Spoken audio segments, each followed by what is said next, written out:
여호수아서 5장 우리 2절로 12절까지 말씀입니다. 여호수아서 5장 2절로 12절까지 말씀을 제가 봉독해 드리도록 하겠습니다. 그때에 여호와께서 여호수아에게 이르시되 너는 부싯돌로 칼을 만들어 이스라엘 자손들에게 다시 할례를 행하라 하시매 여호수아가 부싯돌로 칼을 만들어 할례산에서 이스라엘 자손들에게 할례를 행하니라. 여호수아가 할례를 시행한 까닭은 이것이니 애굽에서 나온 모든 백성 중 남자 곧 모든 군사는 애굽에서 나온 후 광야길에서 죽었는데 그 나온 백성은 다 할례를 받았으나 다만 애굽에서 나온 후 광야길에서 난 자는 할례를 받지 못하였습니다. 이스라엘 자손들이 여호와의 음성을 청종하지 아니하므로 여호와께서 그들에게 대하여 맹세하사 그들의 조상들에게 맹세하여 우리에게 주리라고 하신 땅 곧 젖과 꿀이 흐르는 땅을 그들이 보지 못하게 하리라 하시매 애굽에서 나온 족속 곧 군사들이 다 멸절하기까지 40년 동안을 광야에서 헤매었더니 그들의 대를 잇게 하신 이 자손에게 여호수아가 할례를 행하였으니 길에서는 그들에게 할례를 행하지 못하였으므로 할례 없는 자가 되었음이었더라. 또 그 모든 백성에게 할례 행하기를 마침에 백성이 진중 각 처소에 머물며 낫기를 기다릴 때에 여호와께서 여호수아에게 이르시되 내가 오늘 애굽의 수치를 너희에게서 떠나가게 하였다 하셨으므로 그곳 이름을 오늘까지 길갈이라 하느니라. 또 이스라엘 자손들이 길갈에 진쳤고 그달 14일 저녁에는 여리고 평지에서 유월절을 지켰으며 유월절 이튿날에 그 땅의 소산물을 먹되 그날에 무교병과 볶은 곡식을 먹었더라. 또 그 땅의 소산물을 먹은 다음 날에 만나가 그쳤으니 이스라엘 사람들이 다시는 만나를 얻지 못하였고 그 해에 가나안 땅에 소출을 먹었더라. 아멘. 지난주에는 우리가 추석 연휴로 수요 예배를 드리지 않았지요. 그래서 오늘 2주 만에 여러분들을 수요 기도를 통해서 만나 뵙게 되었습니다. 언제나 예배 자리는 저에게 늘 가슴 뛰는 자리이지만 우리 오늘 수요 기도를 통해서도 한 분 한 분들을 다시금 뵙게 돼서 얼마나 기쁘고 반가운지요. 오늘도 함께 말씀을 통해서 은혜 받는 시간 되셨으면 좋겠습니다. 잠시 한번 말씀 돌이켜 보시자고요. 이스라엘 백성들이 지금 약속의 땅에 있어요. 그 이전의 말씀을 조금 더 거슬러 올라가다 보면 우리가 여호수아서를 시작할 때에 이 여호수아는 출애굽했던 이스라엘 백성들이 40년 만에 드디어 약속의 땅에 입성하고 또 그 땅을 차지하는 그 과정들을 기록하고 있지요. 맨 나중에 최종적으로는 이제 땅을 분배하는 일들까지 이어지게 됩니다. 그래서 아마 제가 첫날 그런 말씀을 드렸던 것 같아요. 여호수아서를 딱 두 단어로 요약하자면 정복과 분배다. 정복과 분배. 그 말씀을 통해 하나님이 드디어 그 약속의 땅을 그들에게 차지하게 하고 또 모든 지파들에게 약속된 땅을 돌려주시는 그런 모든 광경들을 우리가 만나게 되실 것입니다. 그 사이에 우리는 오늘 5장 말씀을 통하여 또 3장부터 시작되는 말씀을 통하여 하나님께서 약속하신 날이 되었어요. 하나님이 약속하신 그 날에 이제 하나님의 명령을 따라 제사장들이 어깨에 언약궤를 메고 가장 먼저 행진을 합니다. 그들이 행진하는 것을 보고 백성들이 또다시 뒤를 따르지요. 이제 제사장들은 요단강가에 닿았어요. 하나님의 말씀을 따라서 두려워하지 아니하고 그들은 첫 발짝을 내딛습니다. 그때에 갑작스럽게 요단강 물이 멈추잖아요. 요단강 물이 멈추게 되었고 물이 그쳤고 모든 백성들이 이제 그 그친 그 물 사이를 마른 땅으로 건너가게 됩니다.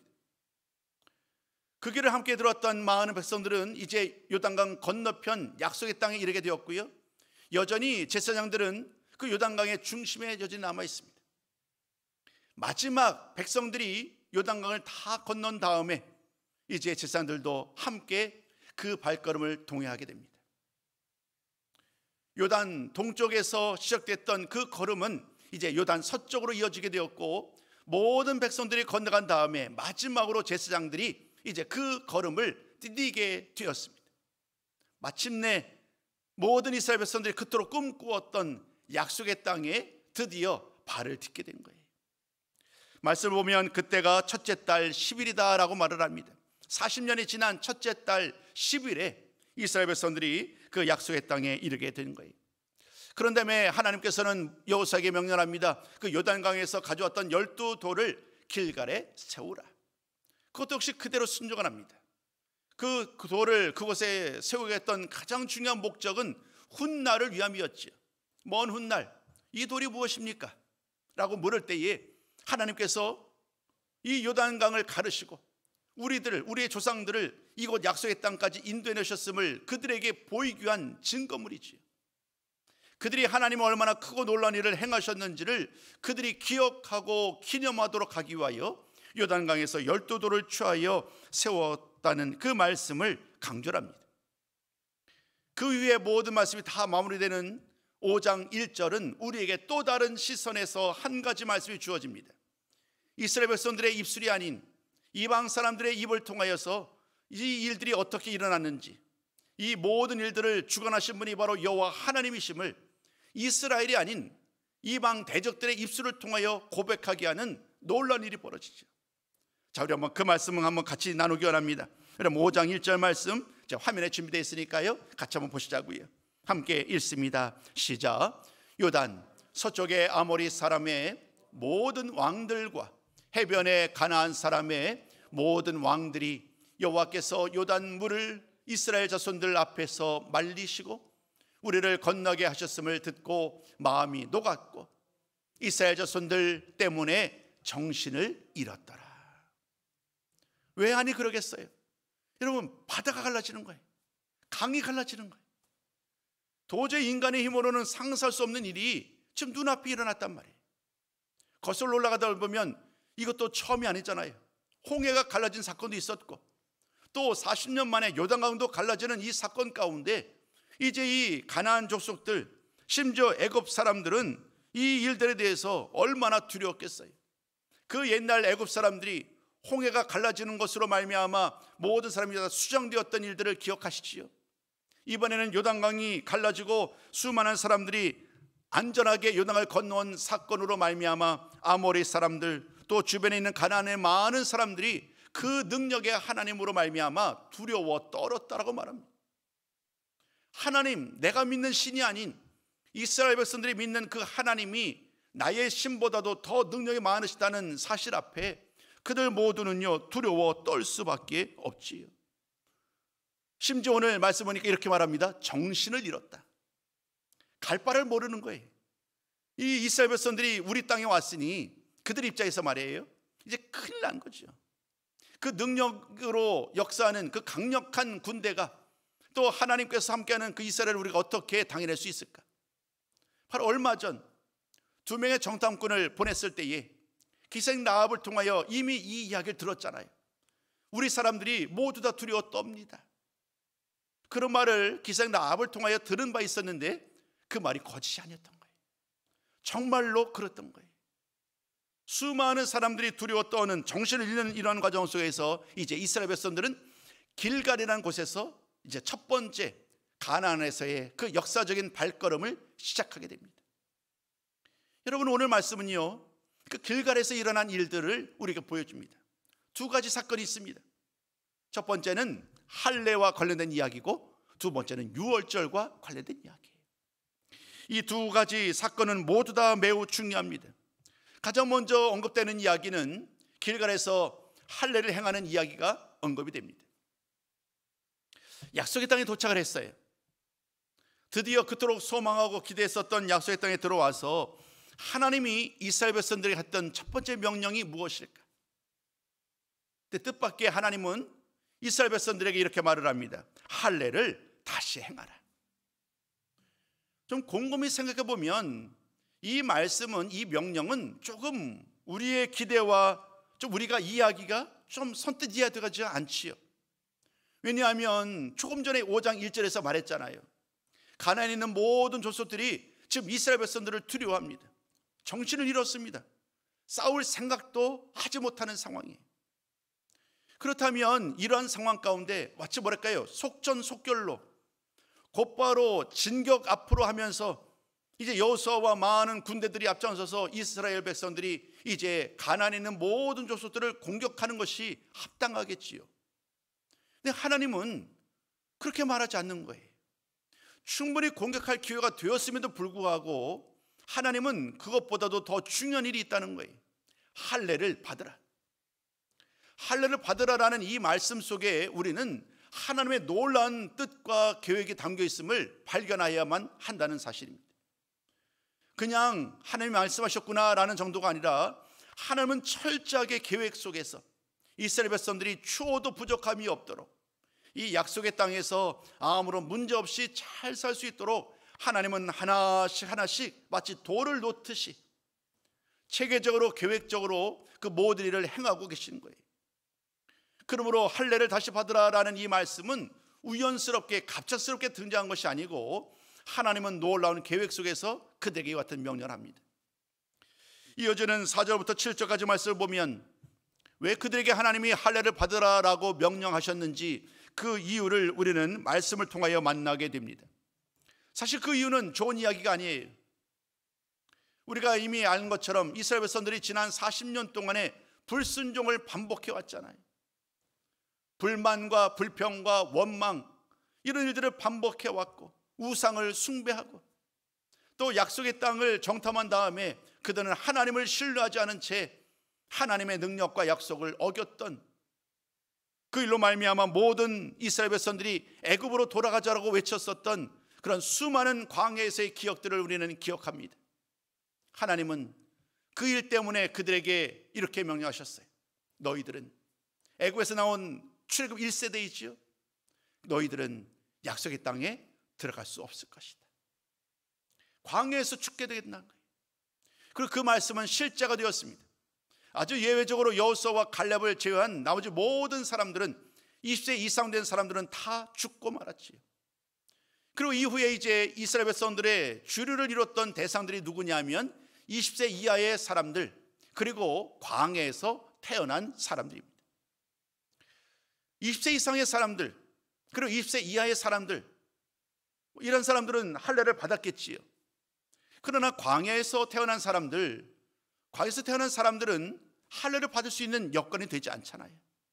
광야를 가는데 언제 어떤 일이 일어날지 모르기 때문에 할례를 받고 편안하게 시간을 주체할 수 있는 상황이 되지 못했습니다. 그랬더니 광야에서 태어났던 사람들은 지난 40년 동안 할례를 받지 못한 채 그냥 지내온 거예요. 여러분, 그런데 이것이 얼마나 심각한 일인지 아시는지요? 구약의 말씀에 근거해 보면 이 할례를 받지 못한다는 것은 하나님의 언약 백성이 아닌 거예요. 이 말씀은 제가 화면에 준비를 하지를 못했는데 우리 한번 직접 좀 찾아보실까요? 우리 한번 창세기 한번 17장으로 한번 가보시자고요. 창세기 17장 우리 어디서부터 읽을까요? 우리 한번 9절로부터 11절까지만 읽으면 될 것 같네요. 창세기 17장 우리 9절로부터 11절까지 말씀 함께 봅니다. 시작. 하나님이 또 아브라함에게 이르시되 그런즉 너는 내 언약을 지키고 내 후손도 대대로 지키라. 너희 중 남자는 다 할례를 받으라. 이것이 나와 너희와 너희 후손 사이에 지킬 내 언약이니라. 너희는 포피를 베어라. 이것이 나와 너희 사이에 언약의 표징이니라. 아멘. 언약의 표징인 거예요. 할례를 받아야만 하나님과 하나님의 백성 사이에 언약으로 연결되어 있음을 증명할 수 있는 그 증거가 바로 표징이 이 할례라는 거예요. 근데 지금 문제는 뭐냐면 이제 광야 40년을 살아는 동안에 다시 새롭게 태어난 사람들 그들 모두는 할례를 받지 못한 거예요. 언약 백성의 표징이 할례인데 할례를 받지 못했다는 것은 무슨 말인가요? 언약 백성이 아닌 거예요. 실제 언약 백성이 아닌 하나님과의 관계 속에서 아주 심각한 문제를 지금 갖고 있는 상황이지요. 그렇기 때문에 하나님은 오늘 이제 이 죽은 사람들은 이미 그의 삶이 끝났지만 이제 광야의 생활을 끝나고 이제 약속의 땅으로 들어온 사람들을 그것과 더불어 새로운 삶을 시작해야 되잖아요. 그러면 어떻게 돼야 될까요? 하나님과의 관계를 회복하려면 가장 필요한 것이 할례겠지요. 할례를 받아야만 하나님의 언약 백성으로 인침을 받을 수 있을 테니까요. 그래서 하나님은 그 약속의 땅을 정복하는 것도 중요하겠지만 그 일은 하나님께 속한 일이에요. 이미 광야 전쟁에서도 승리하였고 또 약속의 땅에서도 승리하는 모든 과정을 보면 이 싸움은 하나님의 전쟁이었잖아요. 이스라엘 군대가 많고 적음에 따라 영향을 받지 않습니다. 이것은 하나님께서 전쟁을 이끄시고 승리로 이끄실 것이기에 사실은 이 모든 싸움은 하나님께 속한 일이에요. 그러므로 지금 이스라엘 백성들이 더 중요한 일들은 그들의 마음과 그들의 몸과 그들의 모든 삶을 하나님 보시기에 합당한 모습으로 준비하는 일이었습니다. 그것이 바로 할례를 받는 일이에요. 하나님은 이제 오늘 그 명령을 따라서 이스라엘 백성들이 할례를 행하게 하였고, 하나님은 그 명령 그대로 여호수아는 그 명령에 순종하여서 할례를 행하게 됩니다. 근데 오늘 말씀 가운데 좀 우리가 좀 주목할 한 구절이 있어요. 9절 말씀입니다. 9절 말씀을 보면 이런 말이 있습니다. 애굽의 수치를 너희에게서 떠나가게 하였다. 할례를 행함으로 말미암아 애굽의 수치를 그들에게서 떠나가게 하였다라고 말을 합니다. 여러분, 이것도 우리에게 좀 의미가 이해가 필요하고 설명이 필요하겠지요. 애굽의 수치가 상징하는 말은 애굽에서의 노예 생활이겠지요.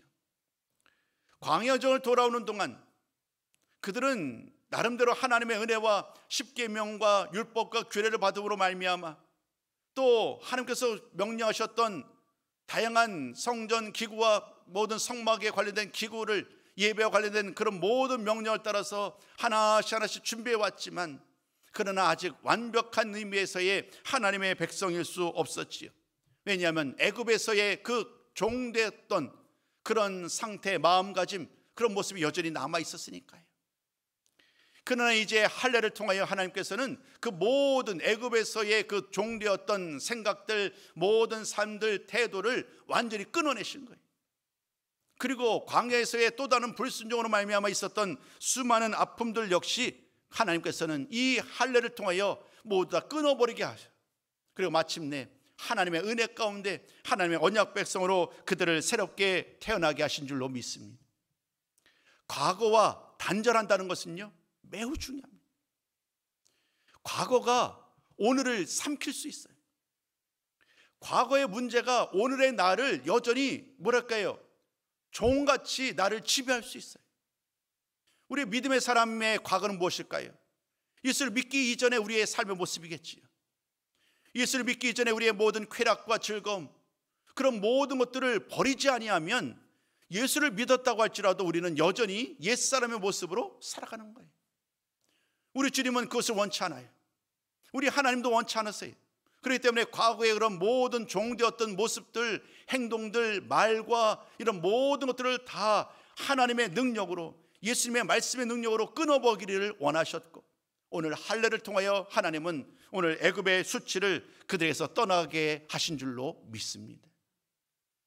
드디어 이스라엘 백성들은 할례를 받음으로 말미암아 하나님의 언약 백성으로 새롭게 출발할 수 있었습니다. 그러므로 이 할례를 행하는 일, 그냥 사람의 단순한 생각으로 보자면 지금 저들이 두려워할 때 빨리 그들과 싸워 승리하는 것이 좋겠다라고 생각할 수 있겠지만 하나님의 마음은 전혀 다른 거죠. 우리 하나님은 우리에게 신실하심을 요구하는 거예요. 하나님 아버지 앞에 내가 얼마나 신실할 수 있는가, 하나님 아버지 앞에 내가 얼마나 온전히 순종할 수 있는가, 우리의 마음가짐을 하나님은 살피시는 거예요. 여러분, 우리들의 신앙생활도 이와 같았으면 좋겠어요. 내가 계획하고 내가 머릿속으로 그리고 내가 충분히 할 수 있는 지혜와 능력과 경험이 있지요. 잘 할 수 있을 거예요. 그러나 그럼에도 불구하고 우리는 다시 한번 하나님 앞에 엎드려 기도하셔야 됩니다. 하나님, 어떻게 할까요? 어떻게 하는 것이 하나님이 가장 기뻐하는 일일까요? 지금 나에게 가장 우선해야 될 일은 무엇일까요? 제가 하나님이 원하시는 그 일, 그 말씀, 그 명령 따라 먼저 순종하며 또 하나님의 명령과 하나님의 인도하심을 따라 살겠습니다. 이렇게 살아갈 때에 하나님이 우리 삶 속에 얼마나 크고 놀라운 일들을 행하실까, 오늘 이 할례라는 이 할례를 행하는 일을 통하여 하나님이 진정으로 원하시는 것이 무엇인지를 다시 한번 깨달을 수 있었습니다. 이제 큰 두 번째 말씀 한번 나눠볼까요? 큰 두 번째가 있었던 일이 뭐냐면 길갈에서 두 번째 유월절을 지키는 일이었습니다. 여러분, 유월절이 뭔가요? 우리가 유월절은 좀 낯이 익죠. 출애굽기 12장부터 시작되는 말씀이에요. 출애굽기 12장 21절로 28절까지네요. 그 말씀을 보면 앞뒤로 이제 재앙에 대한 이야기가 쭉 이어져 갑니다. 그리고 이제 10번째 재앙을 앞에 두고 있는 상황이에요. 그러니까 유월절 규례를 하나님이 언급을 합니다. 그 내용즉슨 이와 같아요. 가정마다 어린 양을 잡으라는 거예요. 이름하여 유월절 어린 양입니다. 이 유월절 어린 양을 잡은 다음에 그 피를 그 문 인방과 좌우 설주에 바르도록 명령하죠.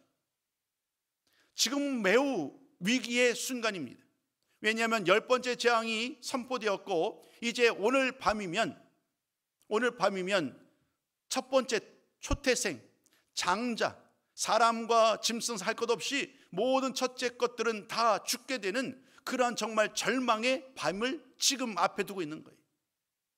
그때 하나님은 어린 양을 잡아서 피를 바르라고 명령했죠. 하나님 이렇게 말합니다. 그러면 하나님께서 그 피를 보고 그 문을 넘어갈 것이다. 그래서 유월인 거예요.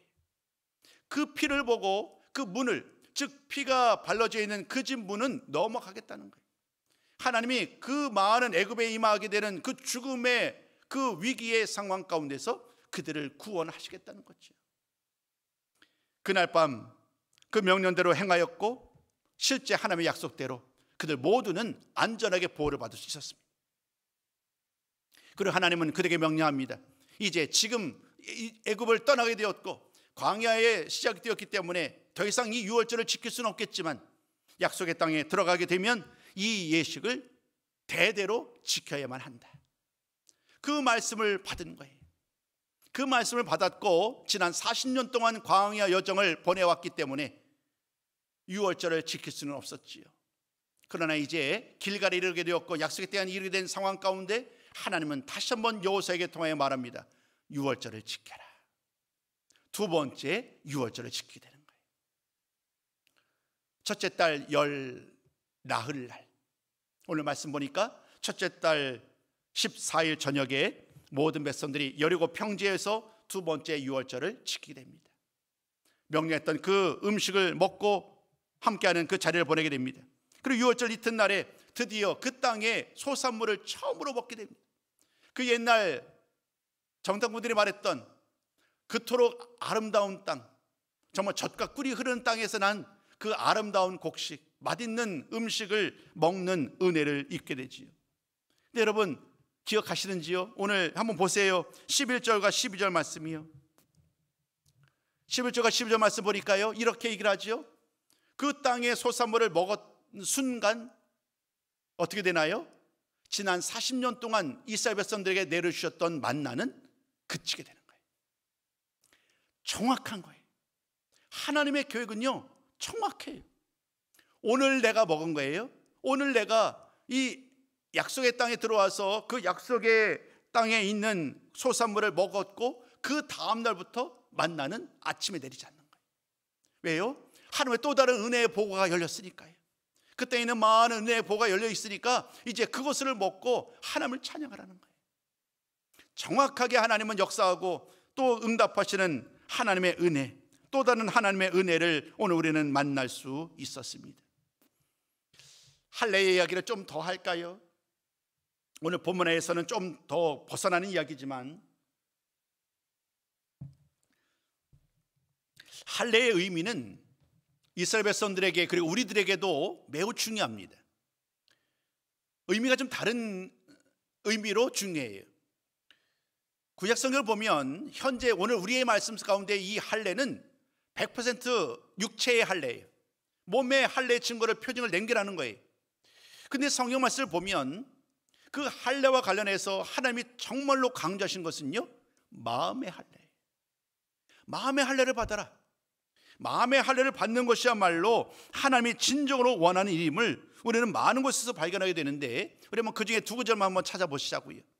이 말씀은 제가 화면에 준비해 왔어요. 신명기 10장과 30장 말씀인데요, 우리 한번 두 구절 말씀을 같이 한번 읽어보도록 합니다. 자, 시작. 너희는 마음에 할례를 행하고 다시는 목을 곧게 하지 말라.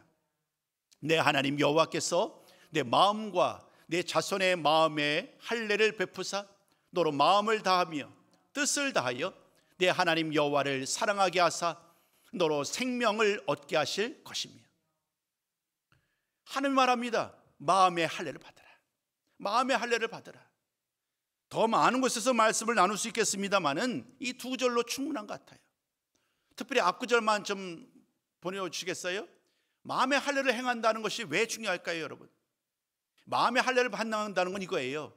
스스로 교만하지 말라는 거예요. 하나님 앞에 엎드리라는 거예요.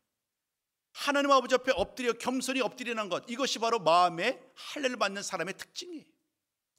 내 마음대로 내 뜻대로 살아왔다고 한다면 하나님이 마음의 할례를 받는 순간 나는 정말 하나님 아버지 앞에 죄인이요, 하나님을 떠나서는 살 수 없는 존재임을 고백하고 겸손히 나아가는 그러한 증거가 바로 이 마음의 할례이지요. 그래서 하나님은 마음의 할례를 받으라, 마음의 할례를 받으라라는 이 말씀을 통하여 그들로 하여금 하나님 아버지 앞에 겸손히 나오게 하셨습니다. 이 할례의 의미를 신약 성경은 어떻게 설명할까요? 신약 성경에서는 이제 더 이상 율법에서 이제 하나님 예수님이 율법을 완성하셨으니까 더 이상 할례를 받을 필요는 없어요. 유대인들은 계속 주장을 하죠. 예수를 믿어도 할례는 받아야 됩니다라고 주장하지만 사도 바울이 강조한 것처럼 이제 더 이상 이 할례가, 육체의 할례가 그리스도인을 증명하는 그런 표징은 되지 않아요. 그럼에도 불구하고 주님도 이 할례의 중요성을 강조하신 바 있어요. 그 할례는 어떤 할례일까요? 우리 한번 로마서와 골로새서 말씀을 보면 우리는 몇 가지 중요한 사실을 깨닫게 되는데, 이번에도 한번 우리 두 구절을 같이 한번 로마서와 골로새서 말씀입니다. 같이 한번 나눠봅니다. 자, 시작. 할례는 마음에 할지니 영에 있고 율법 조문에 있지 아니한 것이라. 그 안에서 너희가 손으로 하지 아니한 할례를 받았으니 곧 육의 몸을 벗는 것이요 그리스도의 할례니라. 너희가 세례로 그리스도와 함께 장사되고 또 죽은 자들 가운데서 그를 일으키신 하나님의 역사를 믿음으로 말미암아 그 안에서 함께 일으키심을 받았느니라. 아멘. 여기서 할례는 이렇게 말을 합니다. 그리스도의 할례라. 그러니까 무슨 말인가요? 할례를 받고 안 받고가 언약 백성이냐 아니냐를 구분하는 표징이었잖아요. 그리고 여기서 신약성에서 말하는 이 할례의 의미는 뭐냐면 예수를 믿음으로 말미암아 주님의 죽으심과 부활의 동참으로 말미암아 우리 모두는 그리스도의 할례를 받으셔야 된다는 거예요. 나는 그리스도께 속한 사람이다. 나는 예수님께 속하였고 예수님 말씀을 따라 겸손히 살는 그런 주님의 자녀임을 고백하는 그 표징이 바로 이 그리스도의 할례, 즉 세례라고도 말씀드릴 수 있겠죠. 단순히 육체의 할례를 넘어서서 마음의 할례, 그리고 그리스도의 할례에 이르기까지 우리 모두는 하나님께 순종하는 일, 주님께 순종하는 일이야말로 이 할례가 상징하는 가장 중요한 메시지임을 잊지 않으셨으면 좋겠어요. 제가만 이렇게 물을 수 있겠죠. 여러분 할례를 받으셨나요? 라는 말은 또 다른 의미가 이런 거죠. 제가 하나님을 겸손한 마음으로 늘 섬기고 있습니다. 제가 겸손한 마음으로 주님을 섬기고 있습니다. 그 그리스도의 할례를 저는 받았습니다. 마음의 할례를 저는 받았습니다. 이렇게 고백하는 거예요. 율법이 말하는 이전 구약시대의 할례는 더 이상 우리가 받을 필요도 없고 더 이상 그 유효성에서 끝이 났지만, 그러나 마음의 할례 또 그리스도의 할례는 우리에게 여전히 지금도 중요함을 늘 기억하시고 언제나 전심으로 주님을 향하여 한결같은 마음으로 나아가는 우리 모든 성도가 되셨으면 좋겠습니다. 결론의 말씀을 마무리하러 갑니다. 오늘은 길갈에서 있었던 두 가지 사건을 나눴어요. 할례를 받은 일, 그리고 유월절을, 두 번째 유월절을 지킨 일. 할례를 받음으로 말미암아 하나님의 언약 백성으로 다시금 거듭날 수 있었고, 또 그 은혜를 힘입어 유월절을 통하여 하나님 앞에 예배를 드릴 수 있었어요. 성경 말씀은 이런 모든 일을 가르쳐서 은혜의 방편이다라고 말을 합니다. 하나님의 은혜에 대한 확신의 자리로 이끌어가는 그러한 도구로서 할례와 유월절을 우리에게 주셨다는 거예요. 근데 오늘 이 말씀은 우리에게 또다시 이 여호와의 방편, 하나님의 은혜의 방편이다라는 이 말씀을 통하여 지금도 하나님은 또 다른 방법으로 우리에게 하나님의 은혜를 기억하고 하나님의 말씀을 따라 살도록 명령하고 계세요. 오늘 지금 이 시대에 우리에게 주신 하나님의 은혜의 방편은 무엇이 있을까요? 어렵지 않아요. 우리가 이미 다 알고 있는 거예요. 첫 번째, 말씀이에요. 말씀. 두 번째 뭘까요? 말씀과 따오는 것이 뭐죠? 늘상 기도예요. 기도. 세 번째가 뭐냐면 성찬이에요. 성찬. 네 번째가 세례예요. 세례. 말씀, 기도, 성찬, 세례. 우리가 늘 가까이 하고 우리가 늘 하고 있는 이 도구와 이 상황을 통해서 날마다 하나님의 은혜가 얼마나 언제나 넘쳐나고 있는지, 말씀과 기도와 성찬과 세례의 자리를 통해서 늘 겸손히 하나님 앞에 나아가시고 하나님이 나에게 주시는 그 말씀 가운데 또 기도 가운데 세례와 또 성찬 가운데 능력의 하나님, 전능하신 하나님을 그리고 능력의 주님을 우리가 마음껏 찬양해야 할 줄로 믿습니다. 오늘 사랑하는 성도 여러분, 그 귀한 말씀을 통하여 오늘도 하나님께서 나를 통하여 언제나 기쁨으로 주님 앞에 나오기를 원하시는 그 사실 기억하시고 늘 말씀을 묵상하시거나 말씀을 들으실 때에 또 기도하실 때에 성찬 예식에 참여하실 때에 또 세례를 받을 때에 이 세례는 뭐 딱 한 번이겠지만 우리 하나님, 능력의 하나님, 은혜의 하나님, 사랑의 하나님, 그 하나님을 늘 고백하면서 그 하나님께 늘 찬송하며 하나님의 선하시고 놀라우시고 기뻐하시는 뜻을 따라 살아가는 우리 모든 성도님들의 삶이 되시기를 주님의 이름으로 축복합니다.